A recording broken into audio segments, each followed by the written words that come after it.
Секако дека ги следиме состојбите на терен. Јас лично бев на 3 средби во Струмичко и со откупувачите и со производителите и заедно разговаравме пред откупот, пред да излезе, како што народски велат, пролетната зелка во Струмичко, заради паниката повторно која што беше присутна или загриженоста кај земјоделците, првин и кај производителите, првин не од аспект на цените, туку од аспект дали ќе има пласман. Денеска има пласман, денеска имаме околу 53.000 тони зелка, тоа е извозен производ, за разлика од мерките и политиките кои што сега ги кроиме и ги дизајнираме за увозните производи.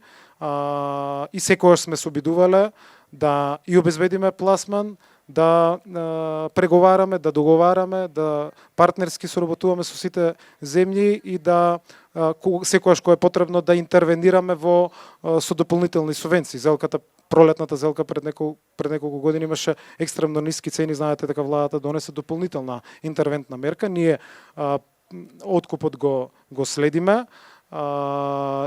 Нема простор во делот на загриженоста дали има пласман. Да, пласман има и протестот, како што знаме, насочен кон цената и трговците. Трговците се тие, инспекторатот ги презема сите неопходни мерки, сите контроли, целосно е фокусиран во Струмичко, во градинарскиот регион, за да ги заштитиме производителите, ги следиме цените, не беше цената 10, туку 20 денари, обидите на некои од трговците да таа биде дополнително спуштена, веројатно предизвика загриженост кај земјоделците.